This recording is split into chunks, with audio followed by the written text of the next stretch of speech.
Bună ziua, doamnelor și domnilor! Invitatul nostru este unul dintre cei mai mari șahiști ai tuturor timpurilor, dacă nu cel mai mare șahist al tuturor timpurilor. A fost mai bine de 2 decenii numărul 1 mondial în șah, dar în același timp, în ultimii ani, am văzut că nu este doar atât. Este un militant pentru democratizarea Rusiei, este un militant pentru apărarea drepturilor omului și este unul dintre cei mai importanți oponenți ai lui Putin, unul care e încă în viață, foarte vocal și care reușește să-i se opună din exil.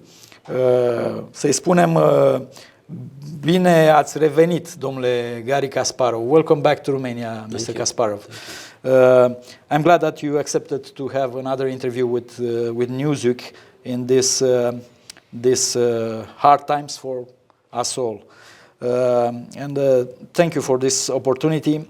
1 year ago, when we first met, the world was a whole lot different than today. You've been here for the Grand Chess Tour, like last year, but everyone wanted to ask you about Putin first. So I will start with this. You made a lot of predictions last year. You made it in your book also, Winter is Coming. But meanwhile, Russia attacked Ukraine, full-scale war, tens of thousands of people dead, millions of people fleeing Ukraine, coming to Romania, some of them, a lot of them. So I have to admit, back then, I was thinking that you are a bit pessimist. And then I remember saying that it's like that, you know, what is a pessimist is a well-informed optimist. So I was thinking, my first question, do you think is any chance for peace in the near future in Ukraine? Every war ends one way or another, and the war is followed by peace. The question is, on what terms? And I believe there will be peace in Ukraine, in Eastern Europe, in Europe, but only when Putin is out of business. As long as Putin stays in power, there will be no peace, for a simple reason. War, aggression, conflict, they all are components of the atmosphere for Putin to survive. Putin's dictatorship reached a point where conflict and confrontation are needed to justify their absolute failure domestically. His war against Ukraine, the latest phase, the open aggression, was very much, in making in front of our eyes. We can blame Putin of being criminal. He was, for all the crimes that are being committed, but you can't say that he was secretive about his plans. Many people, actually almost all of them, didn't want to see what was happening in front of their eyes. You go back in history to World War II, yeah, you can say that both Stalin and Hitler prepared for war, but not so openly as Putin. And I think that the latest phase, hopefully the last phase of this tragedy, is a result of Putin's belief that he would see no consequence again, as many times before. So his attack was very much an outcome of many years of inaction. Why not? That's the favorite question of any dictator. Why not? I did this, and it's a long list of things he did, and no consequences, no response from the free world. A little bit of sanctions, condemnation, concerns, serious concerns, grave concerns, big deal. No material price that he paid for his crimes, starting with a carpet bombing of Grozny back in 2000, and then just going all the way down to Syria, Aleppo, and now Ukraine. So that's why, going back to your question, the peace might be only achieved if Ukrainian army, Ukrainian nation, defeats Putin's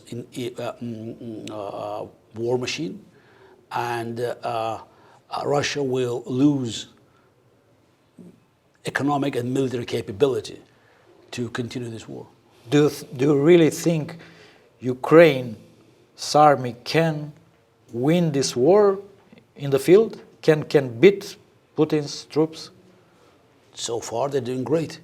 And when the war started, many great experts, when you look at CIA and Pentagon and their European counterparts, predicted that the war would be over in 4 days, maximum a week. And they talked about Ukraine fighting back a guerrilla war, making parallels with Afghanistan or Vietnam. I was of different opinion. And we saw that the first thrust of Putin's armies have been repelled. Putin failed to take Kyiv or Kharkiv. Then they cleared the north, and now they're concentrating on the east. But despite the overwhelming advantage in firepower and significant advantage in numbers, they're making almost no progress.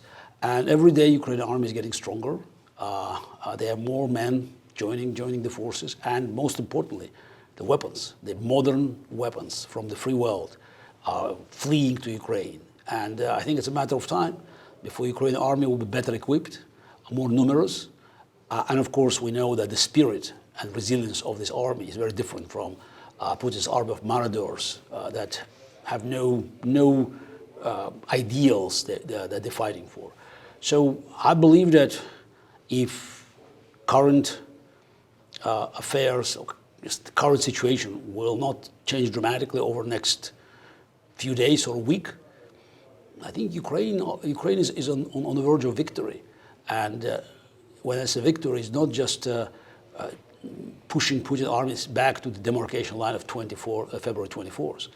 I believe Ukraine victory should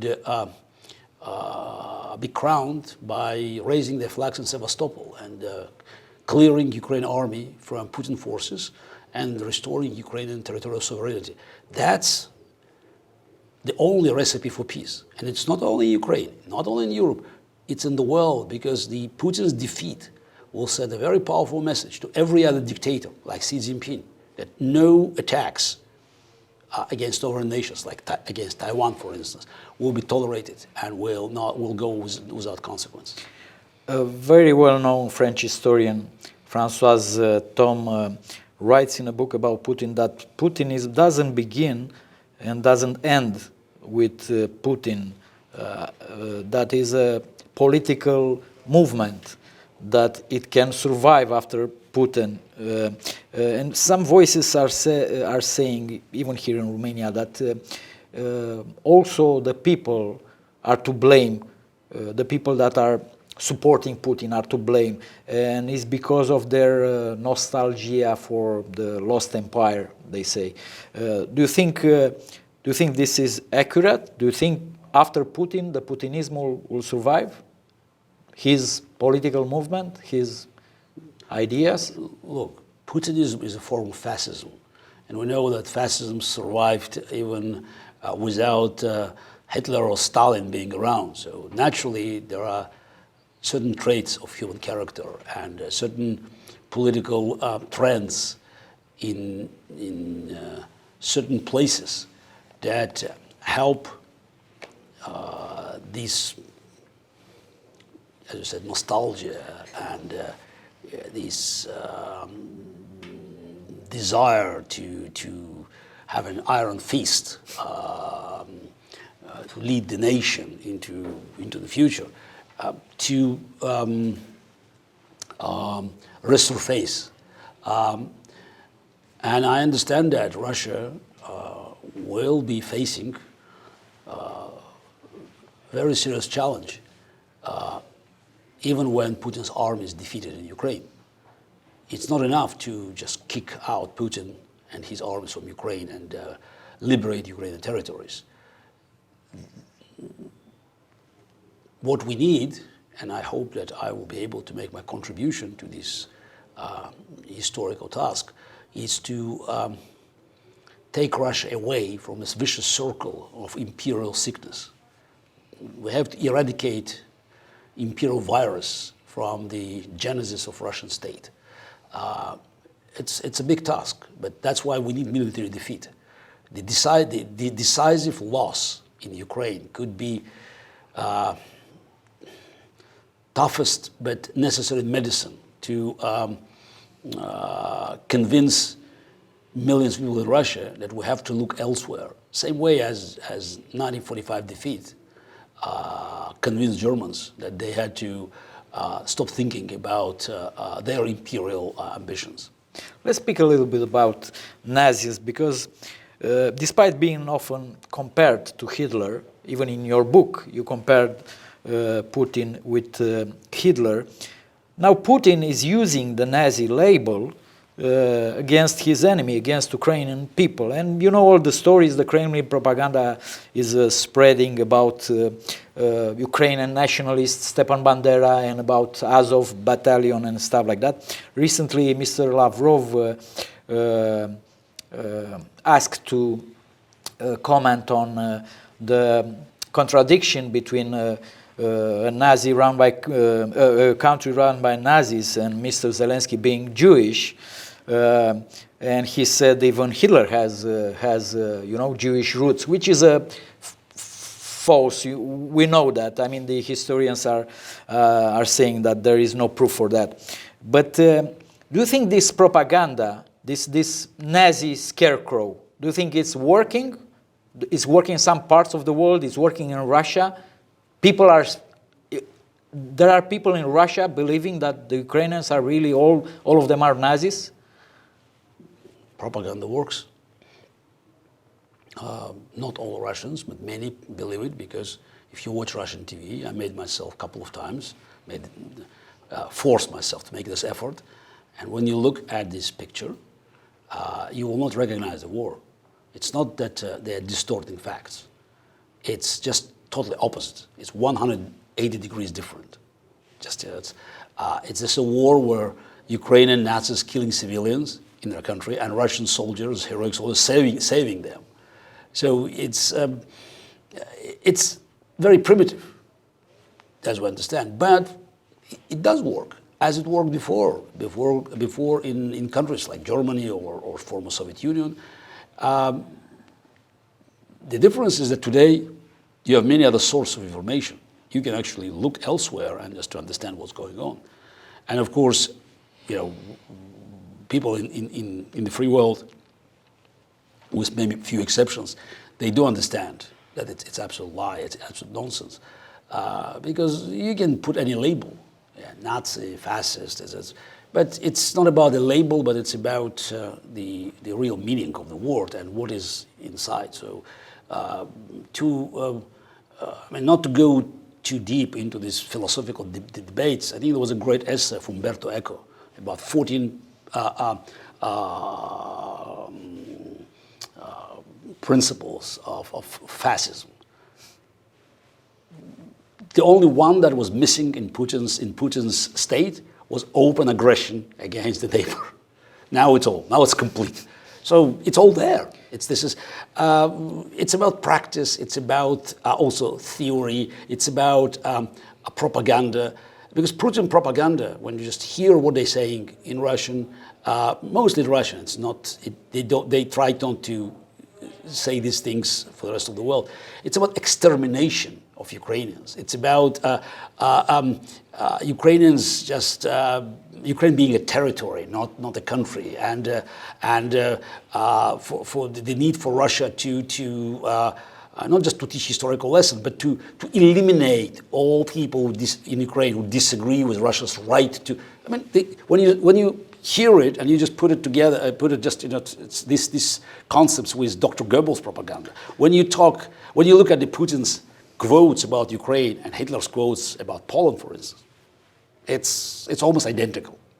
So the same language. But then it's a different paradigm, Mr. Kasparov, because besides that is a madman, it's called a madman, Putin, and is compared to Hitler. He has the nuclear weapons. So right now, on TV, Russian TV stations, the people there are asking Kremlin to eradicate with nuclear weapons Great Britain or some other NATO countries. I didn't see anything similar to that, even close to that on TV stations in the Western world. I didn't see one journalist saying we should drop the bomb, the atomic bomb on Moscow or something like that. So this kind of threat, it is working because you are speaking about victory against Russian war machine. But then this is the big difference. Putin has the nuclear weapons. Ukraine doesn't have. What difference does it make for the outcome of the war? But do you think in the reality of this threat, or is just rhetoric? I'm getting really now this angry when I hear that, because what difference does it make for our evaluation of Putin's regime and the criminal war they're conducting in Ukraine? It doesn't make. Do you think he's going to use it? No, but again, that's a second question. First question is, do we have to help Ukrainians to survive and to repel the attacks? Absolutely. And that's it. That's now. Then let's talk about nuclear weapon, because this argument comes very often from Putin's apologists. What can we do? Basically, screw you. Because for so many years, when people like myself were shouting, in the desert, we could have stopped Putin with no risk at all. We could have stopped him in 2008 when he attacked the Republic of Georgia. We have to stop him in 2014 at a very low price compared to what we're paying now. Now, let's not find this argument about nukes as the reason not to help Ukraine. Yes, there is a risk. I agree. But that's the second question. First, we have to provide Ukraine with all the weapons they need, the most modern weapons, to win the war.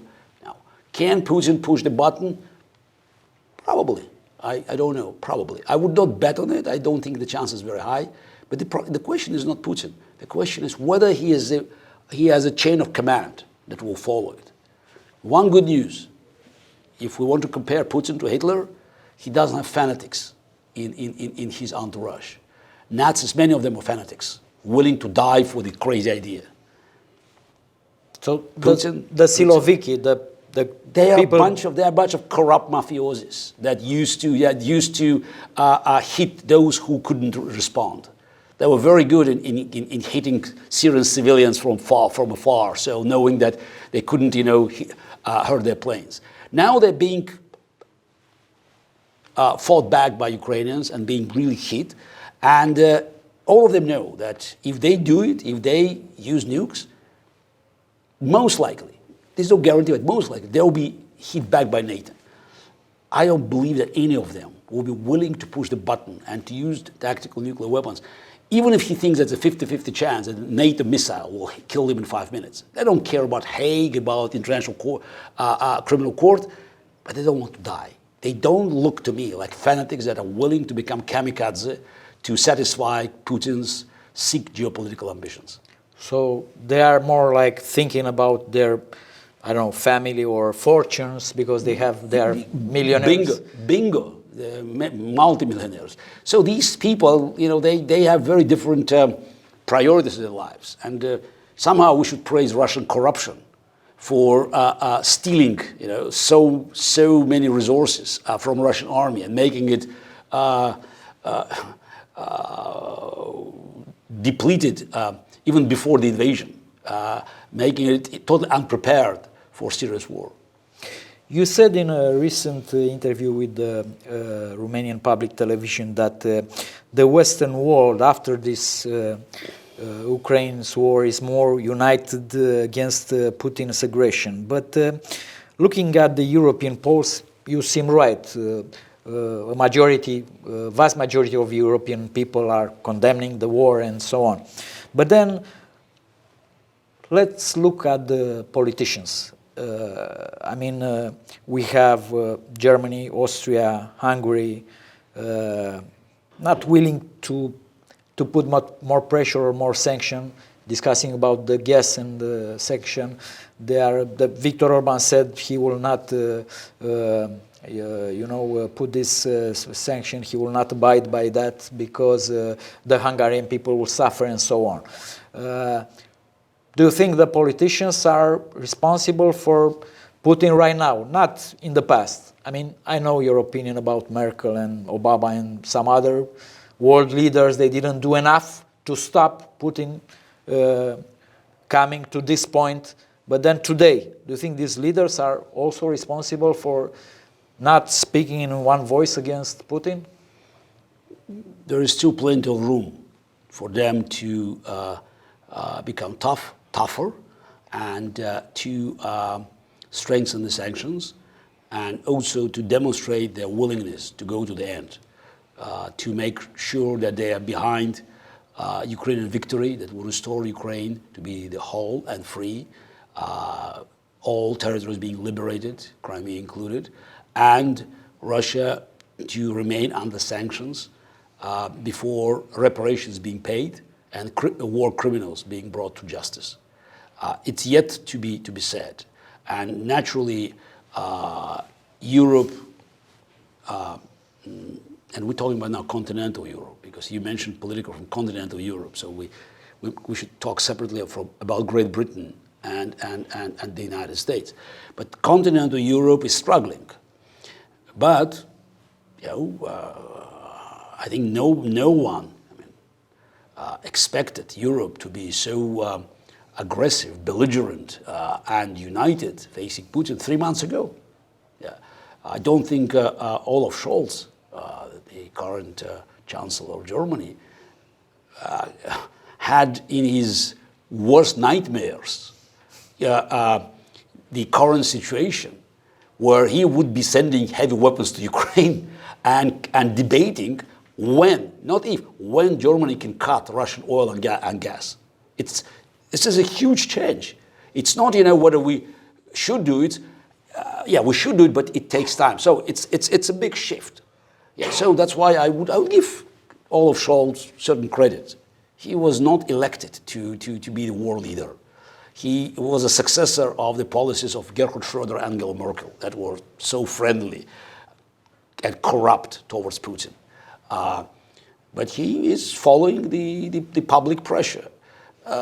As for President Macron, again, a lot of negative things can be said about his behavior, but he's a president in the country where 55% of the voters in the first ballot voted for openly pro-Putin candidates. Again, result of many years of Putin's propaganda and distorted picture in the minds of French people. As for Viktor Orban, look, it's a long story, and probably we should wait until Putin is out of power, and we'll find out what exactly Putin showed to Orban in 2009 when he went to Russia and came back a different man. I'm very cynical. When I look at all these European politicians, so I would like to know just about their bank accounts, secret bank accounts, about the compromat of the past, and I think we will find out more about Viktor Orban. So it's and find out more about many other European politicians. Who from the world leaders, past world leaders, you hold more responsible for Putin getting here? Look, it's a long list, but I would put on top Obama and Merkel because they were the leaders. So it's they were those who were in power and could have changed the course of history. They didn't understand the risk. They did this thinking about their national interest, or it was something else? It's a combination of factors. As for Obama, I think he definitely didn't understand the risk. He had zero experience. I mean, he was elected president having no executive experience at all. He didn't have any executive job before. He was a great talker, just a great communicator, but he had very simple and primitive views about world politics. He was backed by American voters who wanted America to get out of the world. So it's after Bush 43 wars, Americans had no appetite for any engagement. So Obama started this retreat, but it was disastrous. And he saw no threat coming from Putin. Again, I don't want us to waste too much time. talking about Obama's mistakes, that led Putin to believe that he could do whatever he wanted. Because America was always seen as the only counterpart. So Putin comes from the Soviet Union. It was us and Americans were strongest. So that's America out of the world being meant for Putin that I could get in. But Merkel, you couldn't blame Merkel for not understanding the threat. She's from East Germany. I mean, she knew what was KGB and Stasi. And that's why I want to understand what are the reasons for her to ignore the threat and to do everything that Putin needed to make Europe a hostage of his gas supply. So when Merkel insisted that Nord Stream 2, for instance, was about business and not politics, I would be challenging her innocence. And again, it's not like Schroeder. I mean, we're not expecting her to take a job from Putin, but I wonder what is in her Stasi file. Again, I'm extremely cynical, and I don't care, blaming these people, because we are seeing now Ukrainians being killed, paying enormous price in blood for Western politicians being corrupt, naive, ignorant, interested in their domestic affairs. If you're the leader of the free world, like the President of the United States, you have other responsibilities. And by the way, President Biden was also elected on domestic issues. But he's old enough to recognize that he had no choice. And now when you look at the United States, they're doing a very decent job, actually a good job, supporting Ukraine and coming back to the world stage after 8 years of Obama and 4 years of Trump and 1 year of Biden. Now America, after this 13 years of absence, is returning. But the best of all is, we have to admit, is the United Kingdom. So it's as my wife jokes, that probably every night Boris Johnson sees the ghost of Winston Churchill visiting him and saying, Boris, you have to act. And Great Britain acted impeccably from the very beginning. So we already see the coalition of Great Britain and Eastern European nations that made this united front and bring the rest of Europe behind them. So currently I see that there's the strong public support, and politicians follow the public. And I don't think the public support will disappear, because every day, every hour, we receive new evidence about atrocities committed by Putin's troops in Ukraine. Horrifying images coming every day from Ukraine. Going back to Russia, a recent opinion poll coming from Levada Center, which is praised as quite an independent research source based in Russia, shows that Putin's popularity among Russian people is rising, I think 12% or something, after starting the war. Do you think this is accurate? This is real? It is possible or not? So I think in the last 20, 25 minutes, we talked about Putin and Hitler and about Russia being, just reminiscences of Nazi Germany. How can you seriously debate polls in Nazi country, in the fascist country, where people know that if they say something not complimentary about Führer, they could end up in jail? Nobody has an idea. I mean, Levada Center, it's a name. Even if you say these people are honest, and I don't know, they are dealing with a population that have no interest of sharing their real views. Polling means somebody calls you and asks you a question about the war of Putin. My bet, 9 out of 10 people, they just hang up. They just don't want to talk. Why? Do we have a considerable chunk of population supporting Putin's war? Yes. Maybe 25, maybe 30%. But I bet you the majority is trying to be silent. So we don't know whether it's going up or down. Ceausescu rating was 99%, or Gaddafi rating, just before they were overthrown. Yeah. So, and Putin rating, nobody knows. No, but we say it's actually good news, because the higher the numbers are, so it tells you that it's total distortion. It's absolute lie. So when you say 55%, yeah, okay, maybe 60. But when you see numbers like 80 plus, okay, let's wait and see what happens when the news from Ukraine will be so dark, because we already have nearly 25,000 Russian soldiers being killed there. Tens of thousands are wounded. So Russia's losses are just, making Afghanistan war, 10 years war in Afghanistan, just pale by comparison. Prices soaring. Sanctions already biting. Give it 2-3 more months. It will be more and more difficult for Putin to hide the fact that the war is going in the wrong direction. We don't know how many body bags should arrive from Ukraine. 10, 20, 30,000. Maybe it's not enough, but maybe 40,000. When people will just say, wait a second, it's a war, and the war is going on the wrong side. Because right now Putin can keep relative calm in Russia by avoiding mass mobilization. And the big cities like Moscow, St. Petersburg, Yekaterinburg, they're not involved in this war. They don't feel the heat of the war.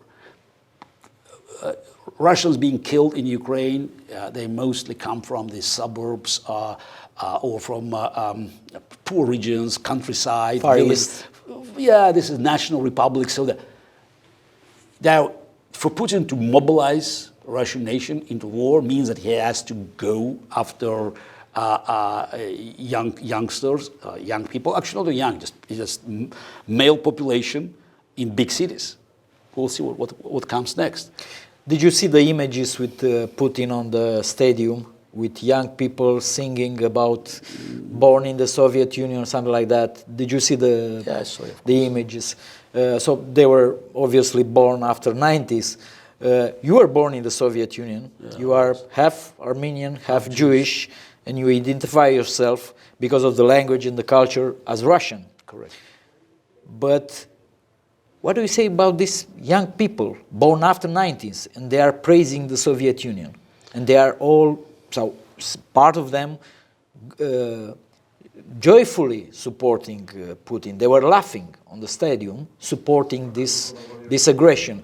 They didn't seem to me like uneducated people, some of them. Some of them seems to be educated people, students or pupils. Do you think they don't know? They are brainwashed by this propaganda, this new Putin nationalism? What is happening with them? First of all, let us separate facts from fakes. There were many images from this celebration that you mentioned in the stadium that were fakes. I saw the analysis on the internet comparing some of the images from the event 2 years ago. And they were identical. So many of the images that were fakes. Also, a lot of people who gathered there, they were just either forced or paid to do that. And then you saw afterwards Russian flags, all the symbols being thrown, just in the garbage. They were like just playing a role. Yeah, that's one side. But again, do we have these young people who are generally supporting the war and Putin and enthusiastically doing Z letter? Yes, we do. It's a fun for them because the war is somewhere else, and many of them who could check the real news, they know what is VPN and how to get the real news. They believe that it's probably fake on the other side. Oh, Bucha or Borodyanka, no, that's the fake of Ukrainian propaganda. So it's kind of the psychological self-defense. You want to deflect the news because you don't want to believe in it. Because if you believe that that's committed by Russians, you have to act. But they're not willing to make any sacrifices. They are very comfortable of supporting Putin's war from their study or from their dining room or just from their kitchen. But wait until Putin tells them, oh, we have to go to war. I think you will not find anyone. This is not Stalin's Soviet Union. This is not Hitler's Germany. There is no fanaticism there. It's a comfort. Yeah, why not? So it's great news. So we can take a piece of territory. Okay, are you willing to go to war and die? I doubt very, very much that any of them will be willing. In another country, not in their country. Exactly. So that's why it's you can see a lot of things on the surface, but I think just deep down, the regime has no ideological and spiritual support of people. And when sanctions begin working, really working, and we should not wait for too long, 2-3 more months, I think the mood will change very rapidly. So the combination of military failure in Ukraine and sanctions effect on Russia will, lead to an uprising. And then we'll see if Russian police, Russian security apparatus that were so enthusiastically going after anti-war protests and beating peaceful demonstrators will show the same enthusiasm, the same zeal to go after, or to go against hundreds of thousands of millions of angry protesters that will be demanding decent living conditions, and eventually will be protesting against Putin's actions that brought them to this plight. In the interview from last year, you said, if I remember correctly, that only the external pressure will work. I was asking you back then if the internal opposition, the political opposition about Navalny, and you said nothing of this works. The oligarchs cannot do anything. Only the external pressure is working. And you compared the situation with Reagan and Gorbachev. And I noticed that Mr. Gorbachev didn't say anything these times from 6 months ago. He didn't say anything about the war. He is a shareholder at Novaya Gazeta, one of the last newspapers that was closing the print edition because they were afraid they will be closed by authorities because of the coverage of the Ukraine's war. And he didn't say anything, not even 2 words about the war. What do you think about him? My opinion about Gorbachev hasn't changed. I wrote about it, I spoke about it. I'm not surprised that he's silent, because he's a product of the same system as Vladimir Putin. And yes, he did many things that were complementary for transfer of the Soviet Union into some form of quasi-democracy.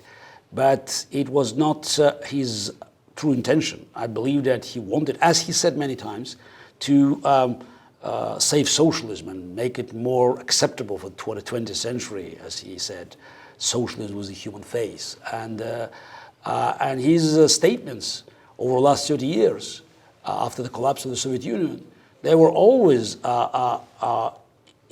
in line with official Russian policy. I don't believe that you can hear anything from him now, because condemning this war means just to go against the regime that has roots in KGB and in Soviet past that Gorbachev never rejected. Yeah, but what does he have to lose? He will remain in the history books. He is old.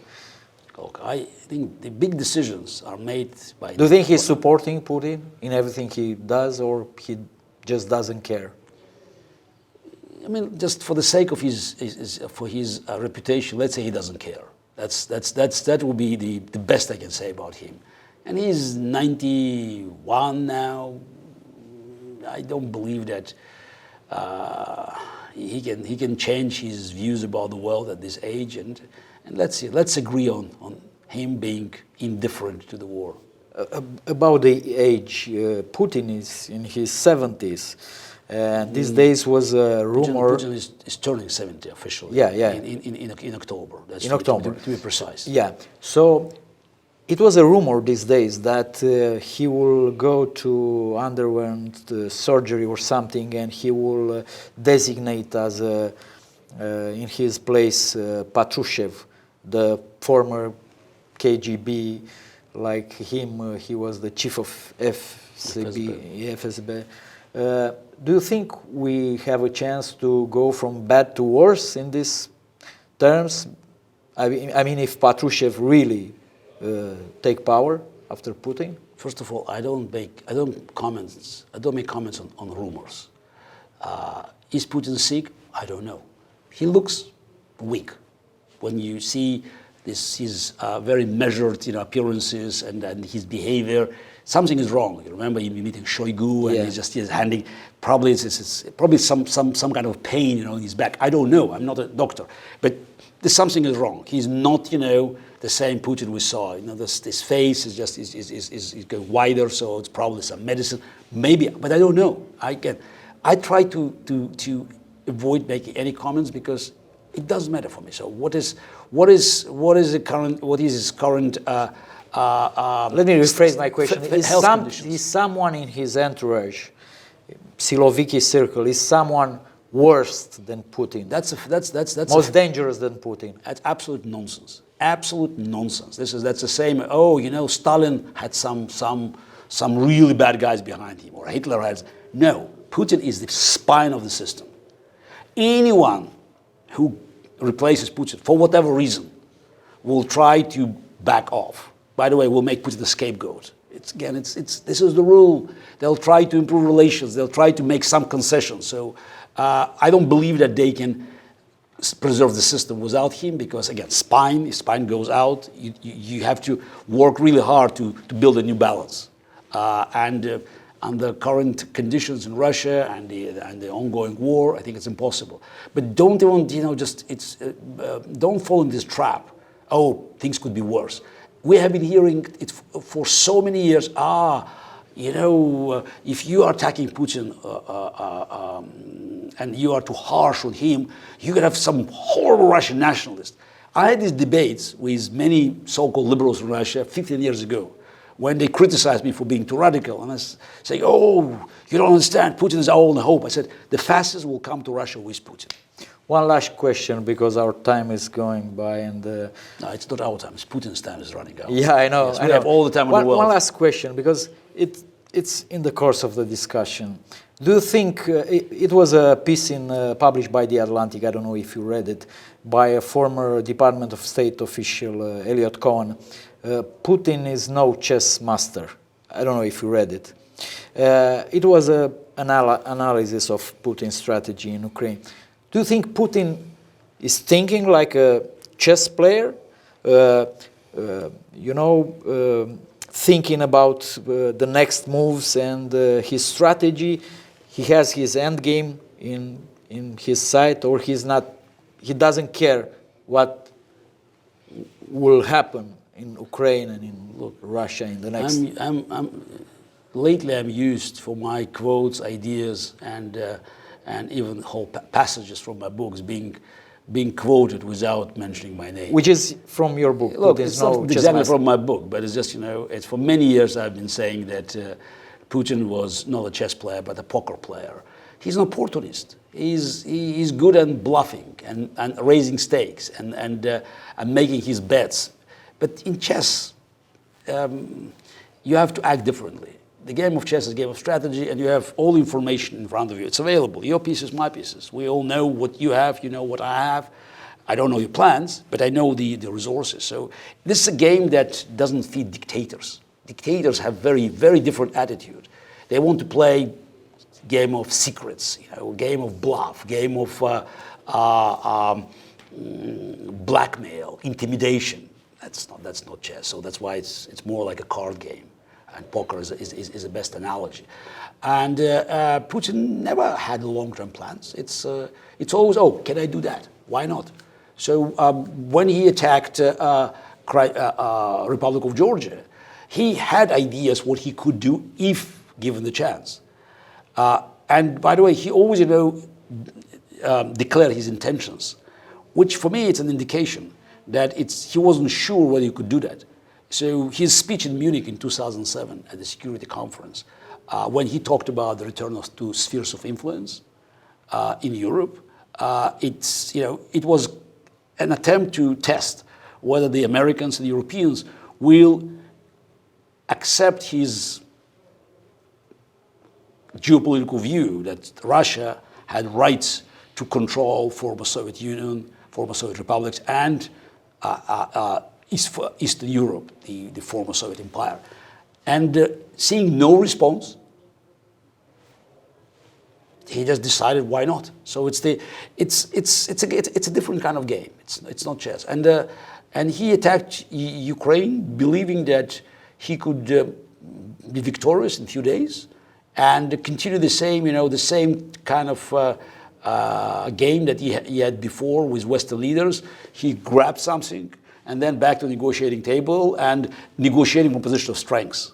The last thing he thought, he would be dragged in the war as now. So that's why we have to use this unique momentum. Every dictator in the past has eventually crossed the final red line. They crossed many red lines, but they crossed the final red line. And we should not let him off the hook this time. Mr. Kasparov, thank you very much for your interview, and we're expecting you next year at this Grand Chess Tour. Absolutely, and I hope you are feeling well in Romania and safe. Feeling well. No, in Romania definitely I feel safe, and I hope that next year we will be talking about something else. No, about bright future, not about dark present. Thank you very much.